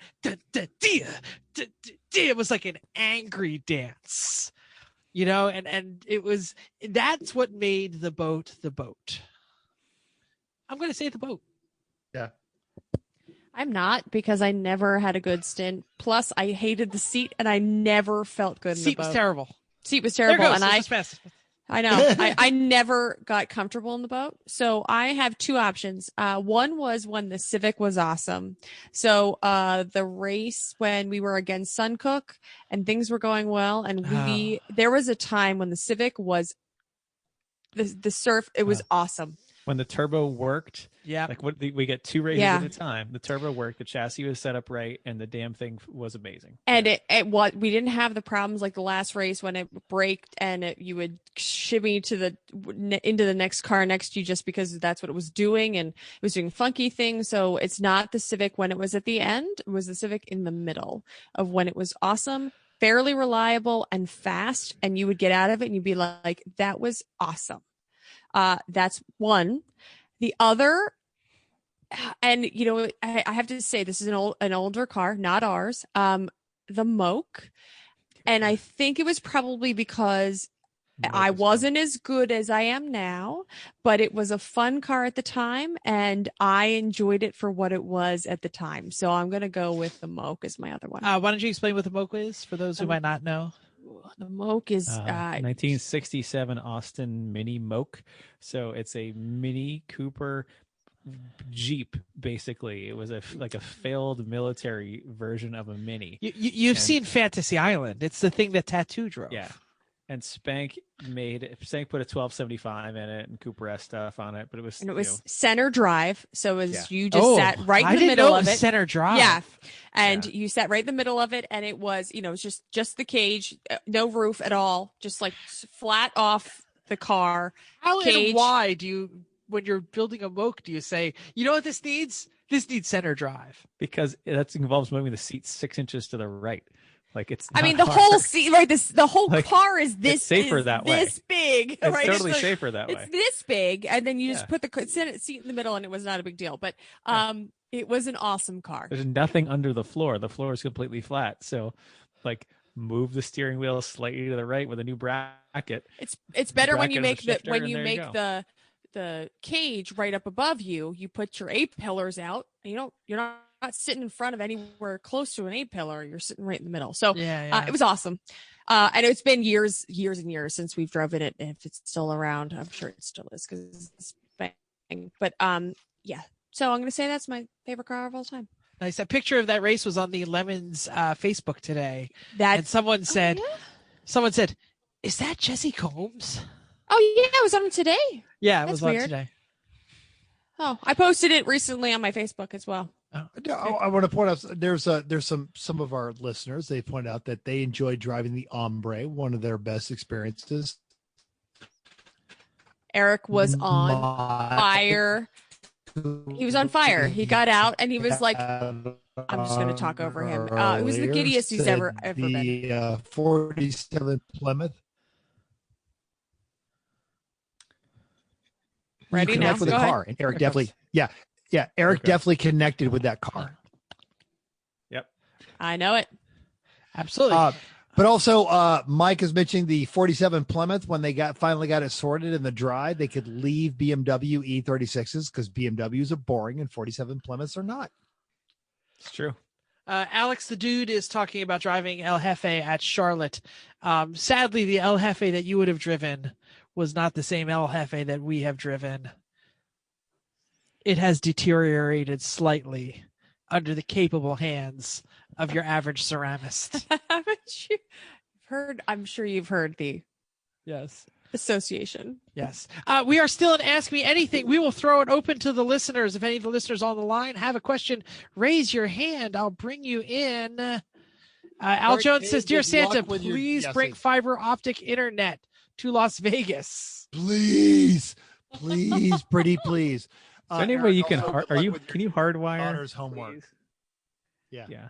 All right, we have a James, the other James with us. Hello, James. The other James is back. Sorry, I was ordering my Christmas gifts earlier, so I was excellent. That's all right. Partially tuned out. That's right. My question is on tow vehicles. We're looking to upgrade, and we're not sure what to get. Oh, give us the stats. What are you pulling? Tow vehicle. It doesn't matter. Suburban. The answer is always Suburban.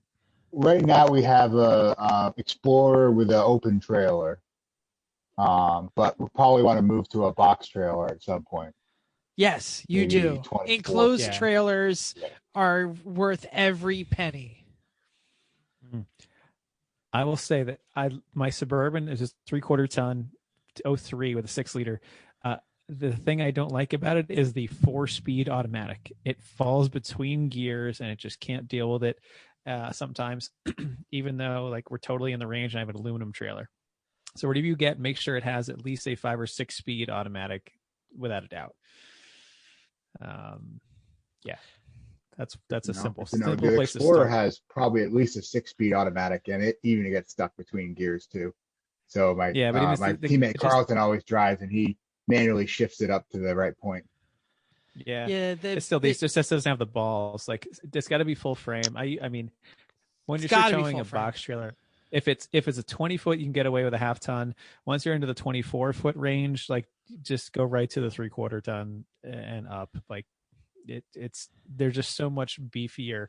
Like even though like newer 1/2 tons have ratings of 8,000 or 9,000 pounds or even higher, like when you look at the difference between the half and the 3/4 or 1 ton, it's amazing how much bigger and sturdier things are.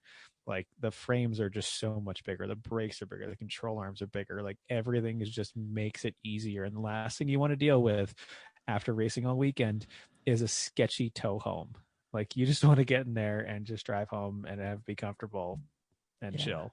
Yeah, I'm definitely going to say that if you need an SUV, if you want covered storage for your friend's family, you want to sleep in it or whatever, the Suburban is tough to beat. If you need a bed, and even though I own a Titan and I love my Titan, the Tundra, the best Tundra you can afford. Aaron is suggesting it. So a bunch of other people in the chat. The T-shirt says, if my Tundra can't pull it, God wants it to stay there. So you cannot go wrong with the Tundra or an F-250. Mike, the other Mike, has said an F-250 or a Chevy 2500 or Chevy 2500. Yeah, so 2500 pickup or the Tundra. I probably would get a Tundra because a Tundra is just so much better to drive around in the streets than an F-250. Well, if you're going to be driving around at all, then you have to spend more. But problem is everything uses money right now. The Tundras get so much money.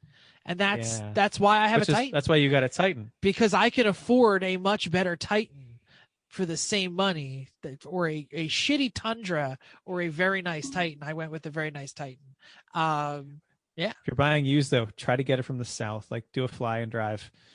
It's worth it. Or Mental will find you something. Maybe he'll drive it out. Who knows? Because it's in the desert. I got to come pick up a Doug Nash Corvette here in a couple of weeks. So. I was thinking maybe van, but I don't know. They probably don't tow very well. No, they have 2500 Chevy vans and 3500 and Ford with this. But I don't like the Ford vans with the extended overhang. That's the way Ford did the big van, and that just puts too much leverage on the rear axle for towing. Where Chevy on their 3500, the long vans, which if you're going to use it only for towing, get the big van. Like come on. They had just this mega long wheelbase. So they're really stable, and you can get the 6-liter with the 6-speed automatic in the 3500 Chevy vans. Are diesel Mercedes or whatever Freightliners? Can you get them yet? Not powerful enough. Like it's a 3-liter. It's a 3-liter turbo diesel, and it's actually one of Mercedes' not good motors, actually. And they're the great. Sprinter vans are fantastic. Or hey, if you're just going to use it for towing. If you're just going to use it for towing, get a diesel Chevy ambulance with the box on the back, not the van-based ones, but with a box. Yeah. And you have all the space in the world for everything. It's got the diesel, it's the dually, but it's got to be the one with the box, not the van ones. But if you get all the storage, if you get the ambulance, you are asking for electrical challenges. Yeah, but I also second that. Yeah, I've towed with the Freightliners and the Mercedes, and they just. For a closed trailer, they're not going to have the Sprinters. Look like they would be beasts. Yeah. No, one of the friends of our team actually bought an ambulance as a conversion, like a camper conversion, and he really likes it. But you look at the wiring on those things in the back; it's all it's rat's nest. Professionally done, right? It's incredible in the back. And it's clearly they spent $200,000 on this ambulance that he bought for $5,000 somehow. Yeah. Right. But I was watching him working on it, and he's like, "Yeah, I had to change one of the 2 alternators, and it's like all the way up inside the engine under the cab." And it's like, I'm not interested in working on that at all. Yeah, that's the hard part. Well, occasionally you can get one that's a pickup truck based ambulance. So like that they do make them with like an F-350 front. Yeah. So if you can find a non-van based box back ambulance, that seems like an amazing tow vehicle. Nice. All right, James, thanks for coming with us. We are going not talking about the Wambulance, right? No, who's doing that? Okay. That was a $200 ambulance. That was terrible. Okay, just want to make sure. Good call, though. We are going to go to a surprise guest, and it is his birthday, I believe. Surprise! You're a guest. Oh, kittens are my favorite. Dino, kitten. Camp, if you are here, you could turn on your. Hello, There he is. Hello, Dean. How are you doing today? Excuse me. He's an aerospace engineer. He understands how. No, that's Jackie did that, not me. We have Jackie and Dean with us. He managed to find a smarter woman who has terrible taste in men, but God bless her. Seriously, on your birthday, you're not doing anything else but checking in on us. Yeah, really. We're honored. We're COVIDing, man. There's no birthdays. There's only permanent drinking. Champagne? Yes, but you're wearing these pants. All right. Why are you okay? Wine. Great. Red champagne. What side of the country are you on? We are in North Carolina right now. Oh yeah, you're at your house. All right. For the uninitiated, this is the two of the three main principles of the Sorry for Party racing team, and they are getting ready to head to the West Coast so that me, both of them, and Matt and the Brandon Park crew can absolutely rock it in 2021. It's going to be good times. And various assorted arrive and drives, perhaps. Yes. Hopefully, fly to Vegas. We'll drive out there to be great. We're ready to. We should be in it. We should be in Atlanta. Or we should have been in Atlanta. Yeah, we should have been in Atlanta. Freaking awesome house, though. I'm not going to lie. It was beautiful. The Airbnb was amazing. They even took us out on their boat to watch a Christmas. And the more awesome it was, the more it made me sad that there was no Atlanta. We should have been having a good time. Racetrack plus party. F you 2020. F you hard.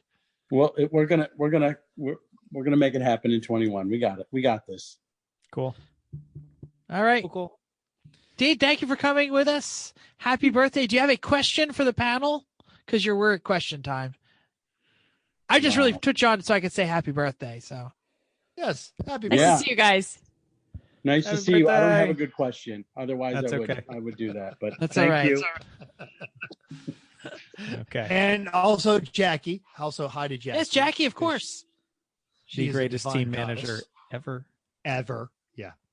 And when we say greatest team manager ever, I want everyone to understand that, we live at Chrissy expectation levels.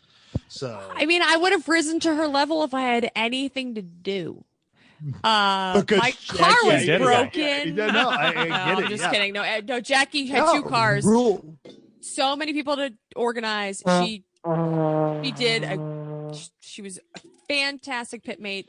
Just awesome. She killed it. That's what the dude's saying. She killed it. Yeah. But we made a good team. Rule number 2 of leadership is when somebody's friggin' doing it right, stay the hell out of their way and just give them some. I supported her, but I didn't have a car that was running. So Mental, you weren't there for the breakfast sandwiches. You were not. No, I was not there for the breakfast sandwiches, but for the brief period I was there, I still ate very well. Yeah, always. Right. Always. All right. Okay. Do we have anything else we want to Jeff? say? I'm ready. I think we've got everything that we needed to get to here today, except. Go on, Mantle. Well, again, so I'm looking over here in the chat. This is a great bunch of stuff. I want to go back to, way back up in the chat. Somebody talked about, the dog and, being able to stay at home. This is, we talked about at the beginning. I'm going to say it again. Probably 6 months into the next year. This has been an interesting year, but everyone who listens to this podcast and everyone that interacts with us on YouTube and on our social media and that is coming here today or that is listening to this right now in their car, I do not have the words, and I'm the talker of the group. I do not have the words to tell you how genuinely and honestly thankful all of us are. You've helped us get through a hard time, and I'm grateful for every one of you. Thank you all so much. It's humbling that such wonderful people want to spend their time with us. Awesome. I don't know why, but seriously. So let's move on. We are going to have a listener, a listener participation moment with On the Spot. On the Spot. For those of you who don't know, because it's been a while since we did it On the Spot, right? On the Spot is a question that nobody last week, but fine. Yeah. Yeah. I don't remember. I've been drinking. Keep going. Just keep going. On the spot is Except when for we live. ask a question and we don't know the answer and we don't know the question until it is thrown out there. And this is going to be a listener appreciation one. So we're going to ask you to type your answer in the chat because I probably won't be able to get to all of you quick enough. But I'll get to some of you listeners out there in the chat. What is the best thing that we could do to make the show better? Oh, 360-degree. Cancel it and do something else. Oh, this is our 360. First, we're going to go around the show, and then we're going to read what people are saying. Chrissy. Yeah, no. What is the most? Mike is right already. Yeah. That's exactly actually what I was going to say. We do our answers first. Oh, Okay, go on, man, Chrissy. that's exactly what I was going to say before I even read it. Yeah. Mike said what we're all thinking. Okay. Fix Metal's internet. Fix Metal's internet. I mean, make ours better occasionally. Ours isn't the best. We don't also have a whole lot of options. I come back to me, please, because I was going to say that. So I was going to think if I can something. I also think it'd be better staying a little bit more on schedule. Sometimes we go a little crazy, and I think we lose the plot once in a while, especially with timely topics that then make the show not available in perpetuity. Anyway. Aaron thinks I need a dildo on the trombone. Oh, we can fix that. Wait, let me check your desk drawers.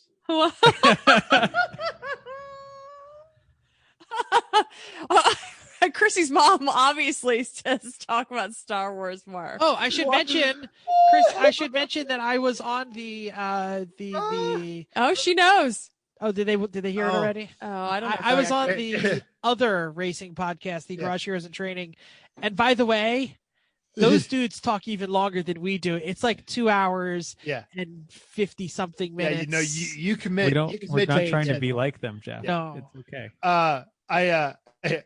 Aaron broke me, so props to that. And then also the full frontal nudity. See, so here's the thing: is everybody but Jeff's been working out during this whole COVID thing. So I ain't scared.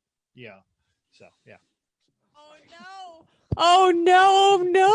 It was a listener request. Oh no! Okay, no, we're not going to go there. We're going to work better on dressing in an S&M theme, fixing Metal's internet, full frontal nudity, and a dildo on Jeff's trombone. Okay, got it. Yeah. Thank you. The one person that Al did not want to see topless got topless. You know, that's right. And he regrets the other three he was down with, but no. Yes. All right. Oh my goodness gracious! These are really constructive. Thank you Chrissy, for. Did you give any opinion yet? No, I like all of your opinions. No, we need to be on point. We need to be quicker so I can go to bed. I'm just kidding. No, it's all good. No, we have a good time. All right. We're very appreciative for all you guys. Yeah, absolutely. Thank you to the listeners. So we started this show and we thought nobody would listen. And then we were pretty much right. 5 people listen. No, I was going to say 400 to 500 people listen to every episode. And we really have connected with people like Dr. Florida Man, Randy, Alex, so many everyone people. Who's here on the chat. Who's here on the chat. The tuna crust guys, the Monte Carlo. Yeah, and they were on and off tonight, were, by the way. Yeah. Absolutely. Kathy, even, reaching out and making new friends out of old friends, like Bill from Champ Car, who we knew and ran with 100 years ago. Great. And then like the when I was judging down in Houston, the people that showed up with that were just listening because they all showed up with White Claws, and it really, you have these moments when you're listening to your own podcast, or you're driving into work, or you get these emails or the texts or stuff like that, and it resets your ego about, oh man, my life sucks. We get very navel gazing and very centric. And then you realize that there's a bigger world out there full of wonderful navel people. gazing. Who's looking at boats? What? And we get to connect. You live near the all water. of them. Yeah. And we get to connect with all of them. And this whole podcast has probably been one of the greatest blessings of the last 5 years for me. So thank all of you.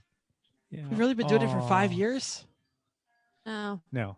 No, we haven't. 3 years. Actually, 169 divided by 52. It's like 3 plus. 3.5. 3 Okay. plus. Yeah. Yeah, but I'm just saying, of the last 5 years, the great things that have happened to me. Oh, He's not just the extending it podcast. back. All right, I All right, got great. it. Do we we have run out any of song clue yet? what we're doing next week? No. It's gonna be Not right yet. before Christmas, though. I hope people listen to our Christmas episode and bought some things. Buy me the If you stuff did, that tell I us about talked it. about.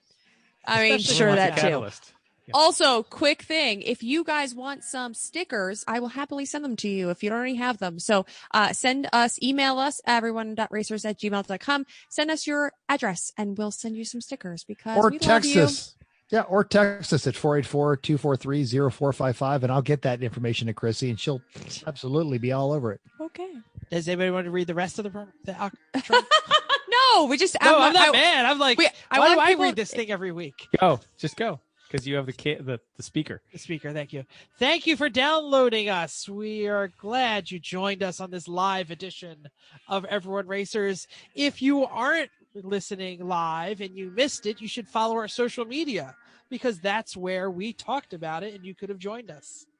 So we also hope you'll join us in the world of driving, racing, and building because everyone can be a racer, even you. If you enjoyed this podcast, subscribe. If you're watching on the YouTubes, push the button. Make a comment down there. Doodly-do. Right? And then go to iTunes. Give us a 5-star rating. Actually, these days, go to any podcast or any YouTube and like us. Do whatever you need to do.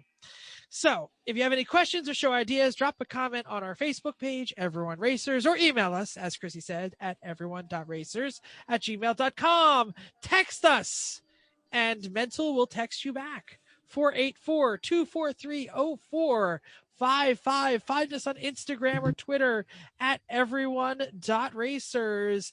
Thanks again, and until next week, bring all your friends in a Zoom and tell them that you love them. Oh, and I ran out of music. Perfect timing. Thanks, everyone. The record button has disappeared.